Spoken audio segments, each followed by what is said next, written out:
The Amazing Rise of the Mandela Effect. By Cynthia Sue Larson. August 13, 2016. Website: realityshifters.com. Produced by Higher Self. The phrase, Mandela Effect, has been trending upward at an exponential rate between July 2015 and July 2016, as seen when viewing a graph produced by Google Trends. Part of what is fueling the rapid increase in discussion about this phenomena is that some of the reporters writing articles about the Mandela effect are experiencing it too. One reporter noticed that an oft-remembered cheesy love sequence between two characters in the James Bond movie, Moonraker, no longer exists, despite his recollection, and mine, that Dolly has braces. While many are surprised by the recent surge of interest in the Mandela effect, those of us who have been researching and writing about this phenomenon of reality shifts and alternate histories have long been anticipating just such a rise of interest.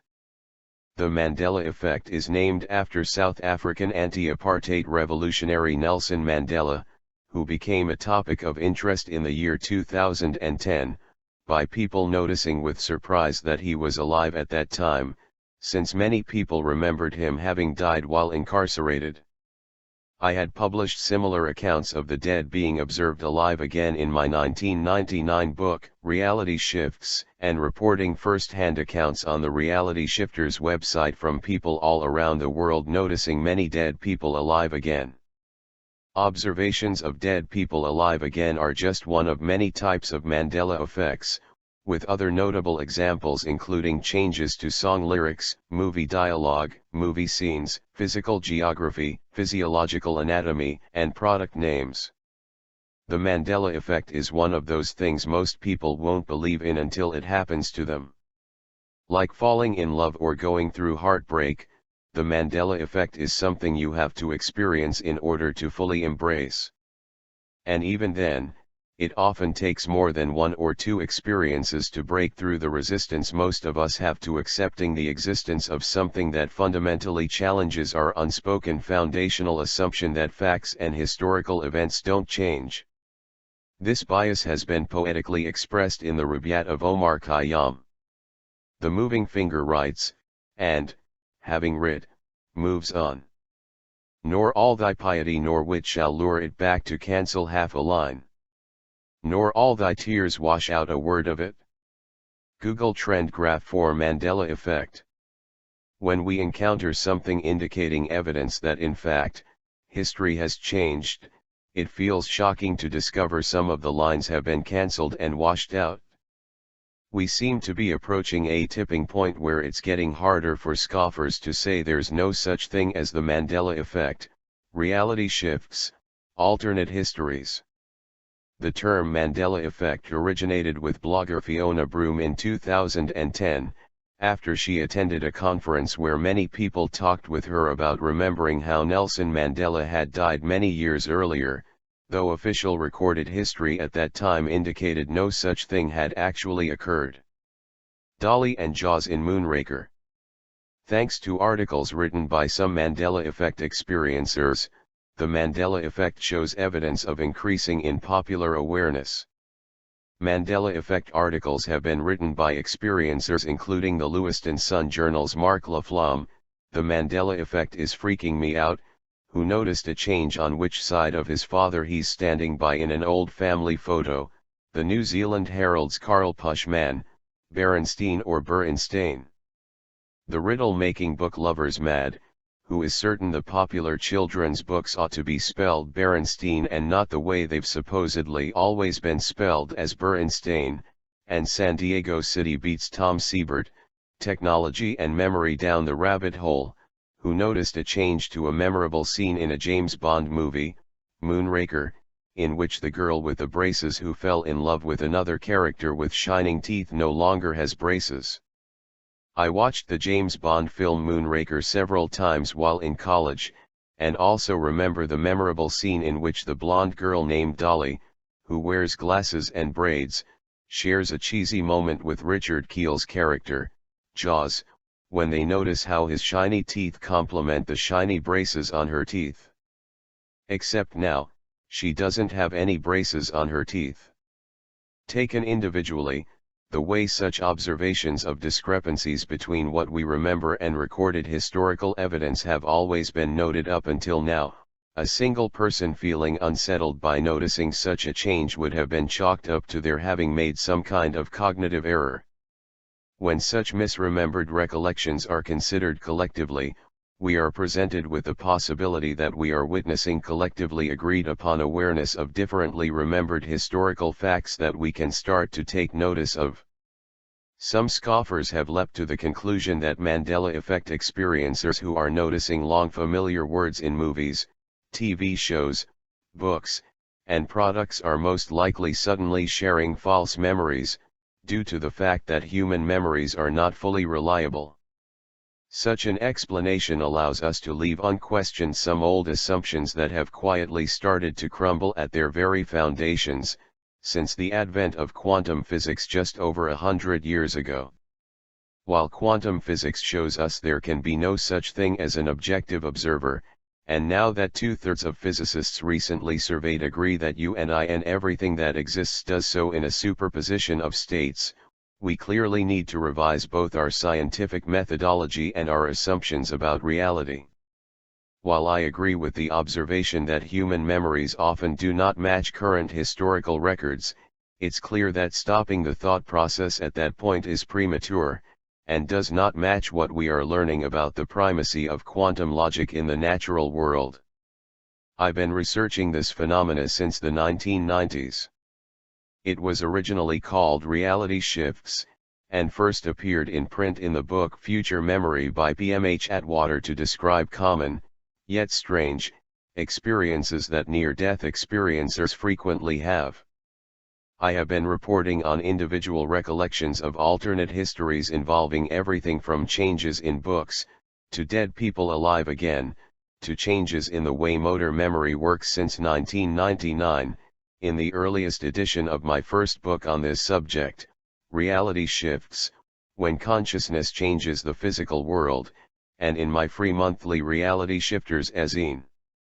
I'm currently pursuing this Mandela effect, reality shift topic in interviews with experts in the fields of quantum biology such as John Joe McFadden, quantum cognition such as Jerome Busemeyer, and quantum cosmology such as Yasunori Nomura on my blog, and Living the Quantum Dream radio show. What I'm noticing is that this phenomenon appears to not be new, but rather we have reached a point in society where for the first time we are able to share memories with others that are different from the collective whole, and sometimes our memories show the same kind of alternate pasts that physicists such as Stephen Hawking have told us exist. When we consider the matter of confabulation and false recollections at this dawning of the new quantum age, we see that we may eventually call such things alternate recollections, in recognition of awareness of the fact that we know that each and every one of us exists in a superimposed state, with access to many possible alternate histories, presents, and futures. The idea that the many worlds of quantum physics might be one and the same as the multiverse has been proposed by such esteemed physicists as Dr. Yasunori Nomura, and Dr. Raphael Bosso of UC Berkeley, and increasing numbers of scientists are feeling optimistic that we might yet find evidence that we indeed live in a multiverse. Finding evidence of many worlds in alternate histories. There is an exciting human side to the subject of alternate histories and parallel worlds. While we don't yet have technology to show photos from your past with evidence of parallel universes impinging on the very fabric of reality since the day you were born, we can look to see what kinds of evidence we are able to collect more easily. If we were feeling the effects of parallel universes, we would expect to occasionally notice that history doesn't stay put. Occasionally, we'd have very different ideas of what happened than we've had before, or than others have had before. What would such alternate histories be like? Dr. Robert A. Burton recounts a fascinating experience in his book, On Being Certain, of attending a medical school reunion dinner in which conversation turned to where people were when they heard the news that Kennedy was assassinated. Burton and his classmates had all been in their second year of medical school, attending similar classes and hanging out together. An argument broke out amongst the reunion attendees as a urologist thought they were all at lunch, an internist remembered they'd been in the lab, and a pathologist remembered being at a pub down the street from the med center. With classmates turning to Burton to be the tiebreaker, setting history straight, the pathologist and urologist both agreed on one thing as they announced in unison: everyone remembers the Kennedy assassination. If this was the first time such differences of memory related to significant events occurred, we might dismiss it as a humorous aside. But the fact of the matter is that researchers are increasingly becoming aware of what they call false recollections. With the advent of the quantum age, we may eventually call them alternate recollections, indicating awareness of the fact that we know that each and every one of us exists in a superimposed state, with access to many possible alternate histories, presents, and futures. Ulrich Neisser and Nicole Harsh conducted studies of Emory University students' accuracy of recollections of events at the time of the Challenger Space Shuttle explosion, starting by collecting first-hand accounts from 106 students the day after the disaster, detailing how they'd heard of the explosion, what they'd been doing at the time, where they were, and how they felt. The researchers followed up with the same students 2.5 years later, and were startled to find that students achieved a mean score of 2.95 compared to a perfect score of 7. Less than 10% of the students were able to exactly match their original recollection of events, and over half of the students got a score less than 2. The most noteworthy findings in this flashbulb memory study were student reactions when confronted with conflicting accounts. Many students persisted in confidently claiming that their current memories of events were completely accurate, even when confronted with their own handwritten journal entries. One student summed up what happened succinctly. "That's my handwriting, but that's not what happened." It's important to note that in this new quantum age, such cases of alternate histories are to be expected. They provide evidence of the superposition of states that we and everything around us exists within, so we can expect to occasionally see documented records from the past that differ from what we recall. In the quantum age, we understand that seeing our own handwritten notes that aren't at all what we remember is one way that alternate histories become known. Physicists agree, you're in a superposition of states. When we understand that our belief structures are creations of our minds, we start noticing how varied individual belief structures can be from person to person. What one person considers to be realistic and matter of fact might seem outrageously peculiar to another. Even the idea that other people actually see images in their minds may seem outlandish to some people, let alone what those people see. When enough people shift their belief structures to look at the world in fresh, new ways, cultural paradigms shift. Staying current with new scientific findings can help. While most non-physicists would likely see a solid physical object such as a table or a chair as only what it currently appears to be, a remarkable two-thirds majority of physicists interviewed in 2011 stated they believe that all objects can exist in superimposed states, much the way we know quantum particles exist as energetic probabilities, as much as physical particles we can measure and observe. University of Portland, Oregon, physics professor, Maximilian Schlosshauer summarized this remarkable agreement thus. More than two-thirds believe that there is no fundamental limit to quantum theory, that it should be possible for objects, no matter how big, to be prepared in quantum superpositions like Schrödinger's cat. So the era where quantum theory was associated only with the atomic realm appears finally over. A scientific basis for instantaneous adaptation in stressful times. John Forster Cairns.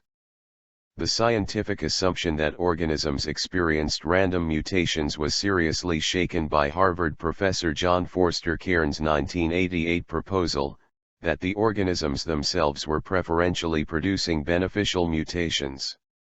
Cairns conducted experiments with E. coli bacteria that demonstrated that in times of stress, when the bacteria were starved from food they were capable of digesting, they made adaptive mutations to be able to receive nutritive sustenance from a food source they'd never been able to consume before.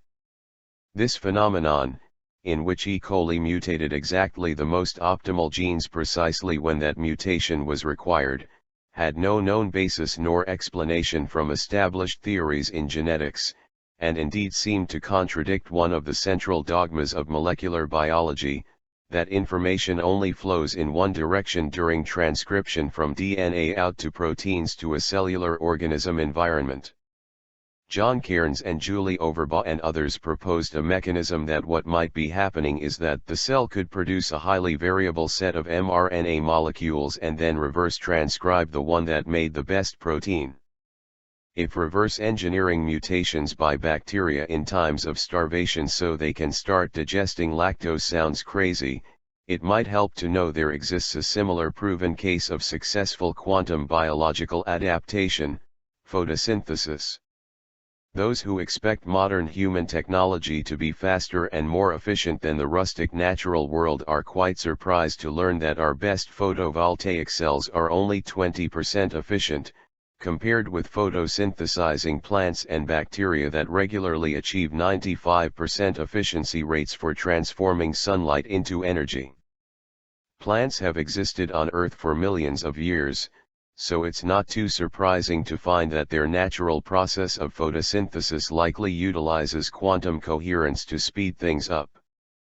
In decades past, scientists believed that excited electrons carried energy randomly through photosynthetic systems in plants, hopping from one molecule to the next. More modern measurements of energy in the new field of quantum biology studying photosynthesizing plants indicate something much more efficient is going on. What appears to be happening is that electrons take advantage of the fact that energy can move not just in the material form, but in pure energy form, too, and entire systems of molecules can become entangled to allow the formation of a coherent wave that tries out different pathways simultaneously, until the most efficient route is very quickly determined. The quantum magic happens in each of a photosynthetic cell's millions of antenna proteins that are surprisingly efficient and robust at routing energy with very little lost in transit. University of Toronto biophysicist Greg Scholes published his findings of room temperature quantum coherence behavior in common marine algae in Nature. Scholes describes an analogy of driving home through rush hour traffic to explain what these cells are doing. You have three ways of driving home through rush hour traffic. On any given day, you take only one. You don't know if the other routes would be quicker or slower. But in quantum mechanics, you can take all three of these routes simultaneously. You don't specify where you are until you arrive, so you always choose the quickest route. Advantages of experiencing alternate realities.